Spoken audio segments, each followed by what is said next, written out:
सुप्रभात प्रिय बच्चों। पिछले क्लास में दो कलाकार शीर्षक के अंतर्गत पाठगत बातों से अवगत कराया था। अभी पुनः क्लास को नियमित करते हुए जो पाठगत बात है उससे आपको अवगत कराया जाएगा। पिछले क्लास में हम लोगों ने देखा था कि जो अरुणा और चित्रा हैं एक साथ बैठ करके चाय पीने का कार्य कर रही थी और इसी बीच में चित्रा ने अरुणा के लिए कहा कि मनोज की चिट्ठी आई है। इसके पश्चात हम लोग आगे इस प्रासंगिकता को बढ़ाते हैं, पाठ के कार्य को बढ़ाते हैं। अरुणा लिफाफा फाड़कर पढ़ने लगी। जब उसका पत्र समाप्त हो गया तो चाय पीते पीते चित्रा बोली, आज पिताजी का भी पत्र आया है। लिखा है जैसे ही यहाँ कोर्स समाप्त हो जाए मैं विदेश जा सकती हूँ। मैं तो जानती थी पिताजी कभी मना नहीं करेंगे। चित्रा अपने पिताजी की बात को यहाँ रखती है। वह यह बताती है कि पिताजी पत्र लेकर के हमें सूचित किए हैं कि जैसे यहाँ की पढ़ाई की कोर्स खत्म हो जाए विदेश में जाकर के पठन पाठन का काम तुम कर सकती हो। यह पिता का जो स्वीकृति है निश्चित रूप से उसके मन में एक प्रकार के प्रसन्नता के भाव ला करके बैठाने का काम करता है। वह इस प्रकार की पिताजी से अपेक्षा भी करती थी। पिताजी ने इस प्रकार की अनुमति प्रदान कर दी। परिणाम स्वरूप वह आज आह्लादित है, प्रसन्नचित है, खुश है। इसके पश्चात, हाँ भाई, धनी पिता की इकलौती बिटिया ठहरी, तेरी इच्छा कभी टाली जा सकती है, पर सच कहती हूँ मुझे तो सारी कला इतनी निरर्थक लगती है, इतनी बेमतलब लगती है कि बता नहीं सकती। किस काम की ऐसी कला जो आदमी को आदमी न रहने दे। अरुणा आवेश में बोली, तो तू मुझे आदमी नहीं समझती क्यों? ये विषय है। क्योंकि एक बात तो बिल्कुल स्पष्ट है कि दोनों अपने अपने जो कला क्षेत्र में निपुणता को हासिल करने के लिए प्रयासरत हैं, उसको कम से कम वे दोनों सम्मान देते हैं, उसकी इज्जत करते हैं। आज कभी कभी ऐसा देखने को मिलता है कि हम जिस काम को करते हैं उसमें मन नहीं लगता, उगने के पश्चात कहते हैं कि इस दुनिया का सबसे निरर्थक कार्य यही है। इसलिए वो लोग दोनों अपने कार्य क्षेत्र में अपने कार्य की भूरी भूरी प्रशंसा करते हैं, उसे सम्मान प्रदान करते हैं। यह एक सबसे उत्कृष्ट और अच्छी बात है। हमें भी अपने कार्य को सम्मान देने का प्रयास करना चाहिए, क्योंकि यही जीविकोपार्जन का साधन होता है। इसलिए ऐसा कर करके लेखिका ने जिन बातों की प्रासंगिकता रखने का प्रयास किया है उसमें हम सभी सहमत हैं। स्वाभाविक रूप से उसने कहा कि मुझे तो सारी कला इतनी निरर्थक लगती है, इतनी बेमतलब लगती है कि बता नहीं सकती। मैंने आपको बताया था चित्र बनाना एक निर्जीव कार्य है। सजीवता जैसी कोई प्रामाणिकता देखने को नहीं मिलती, कोई आभास नहीं होता, क्योंकि चित्र चित्र है। हम उसमें रंग भरते हैं, भावात्मक बातों को उसके द्वारा परिलक्षित करने का हम निरंतर प्रयास करते हैं। वह भाव स्पष्ट रूप से दृष्टिगोचर भी होता है। कुछ ऐसे चित्र होते हैं जिसे देख करके उन खूबियों को, घटनाओं को, दुर्घटनाओं को हम समझ लेते हैं, जान लेते हैं। इसमें किसी भी प्रकार की दो मत नहीं है। लेकिन अरुणा ने जिन बातों को रेखांकित किया उसमें यह है कि यह कला निर्जीव है, इसमें सजीवता जैसी एहसास नहीं होती, और ऐसी कला को हम कला के रूप में स्वीकार नहीं करते। इसमें सिर्फ समय व्यतीत करने के अलावा कुछ और नहीं है।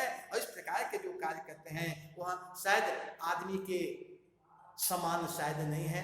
ऐसे भाव उसने व्यक्त करने का प्रयास किया। उसने तुरंत इस बात से आहत होकर के पूछती है कि तो क्या तू मुझे आदमी नहीं समझती? इसका क्या कारण है? तुझे दुनिया से कोई मतलब नहीं, दूसरों से कोई मतलब नहीं, बस 24 घंटे अपने रंग और तिलकाओं में डूबी रहती है। दुनिया में कितनी बड़ी घटना घट जाए, पर यदि उसमें तेरे चित्त के लिए आइडिया नहीं तो तेरे लिए वह घटना कोई महत्व नहीं रखती। हर घड़ी, हर हर जगह हर चीज में तू अपने चित्रों के लिए मॉडल खोजा करती है। कागज पर इन निर्जीव चित्रों को बनाने के बजाय दो चार की जिंदगी क्यों नहीं बना देती? तेरे पास सामर्थ्य है, साधन है। वास्तव में जो भाव अरुणा के पास है उसको इन पंक्तियों में व्यक्त कर दी। उसने स्पष्ट रूप से कहा कि तुम्हारा एकांकी जीवन का कार्य उद्देश्य है सिर्फ और सिर्फ चित्र को बनाना। तुम दूसरों से कोई मतलब नहीं रखती, अपने दुनिया में तुम डूबी हुई रहती है, अपने रंग और तुलिकाओं के साथ तुम हमेशा कार्य में संलग्न रहती है। दुनिया में कोई भी घटना दुर्घटना या जो कुछ भी होता है, अगर उसमें तुम्हारे चित्त के लिए कोई आइडिया नहीं है तो उस घटना का कोई औचित्य नहीं है, कोई मतलब नहीं है। क्या इसके यही अर्थ हुए, इसके अर्थ का यही उपयुक्त कारण हो सकता है ना? हर घड़ी हर जगह हर चीज में तो अपने चित्रों के लिए मॉडल खोजा करती हो।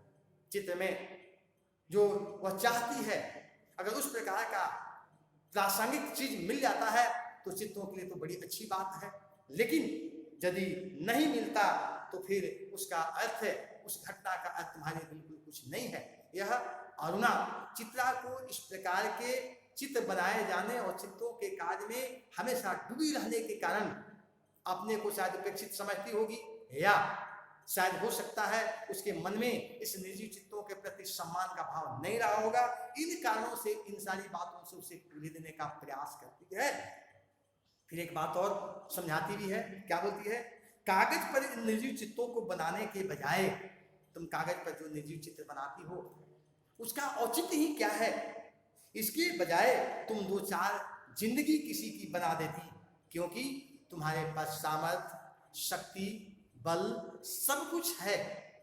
उन सामर्थ्य, शक्ति और बल के द्वारा यदि कोई भिखारी को, अपाहिज को, असहाय को, लाचार को, समाज में जो विवश लोग हैं उनको शायद तुम अगर कुछ सहायता कर पाती, शारीरिक, आर्थिक, मानसिक जो भी सहायता हो कर पाती, तो इससे उत्कृष्ट बात और कुछ नहीं होती। एक बात तो बिल्कुल स्पष्ट है, ये में जो चित्र हैं, जिसकी जो रूप है, वे सकारात्मकता के दृष्टिकोण से यदि मूल्यांकन किए जाएं तो सजीव होने का प्रमाण कहीं भी नहीं मिलता। आप बहुत पैसे खर्च कर करके मूर्तियां बनाते हैं, बहुत पैसे खर्च कर करके चित्र बनाते हैं, रचनात्मक सोच के साथ रचनात्मक कार्य और भाव भरने का प्रयास तो होता है, लेकिन क्या सजीव होने का भाव उसमें भरा जा सकता है? सजीव होने के जो प्रमाण हैं क्या वह प्राप्त हो पाएंगे? उत्तर होगा बिल्कुल नहीं। तो उसके अनुसार यह बात रेखांकित करना, यह बताना कि चित्रों में उलझे रहने के बजाय जो जाति है, मानव जाति, पशु जाति या अन्य प्रकार के जो जीव हैं, उनके प्रति सहृदता का भाव, उनके प्रति त्याग का भाव से यदि जीवन जिया जाए और उनके लिए कुछ किया जाए तो इससे बड़ी कोई कार्य और नहीं हो सकती। इसलिए जो लाचार, बेबस, असहाय, व्यथित, पीड़ित लोग हैं, उपेक्षित जो लोग हैं, उनकी सहायता करना ही मानवीय सेवा और धर्म का एक आदर्श उदाहरण है। यदि हम ऐसा करते हैं तो हमारी मानवता भी उत्कृष्ट होगी। इसलिए तुम इन कार्यों का परित्याग कर करके मानवता के क्षेत्र में आकर के मानवीय सत्कर्म वाला कार्य कर करके लोगों के लिए एक सम्मान प्राप्त करने का प्रयास करो। ऐसी अपेक्षा, ऐसी उम्मीद निश्चित रूप से चित्ता से अरुणा करती है। तो आज इतना ही, फिर अगले क्लास में हम लोग इसको पूरा करेंगे, अन्य बातों से आपको अवगत कराया जाएगा। आपको बहुत बहुत धन्यवाद।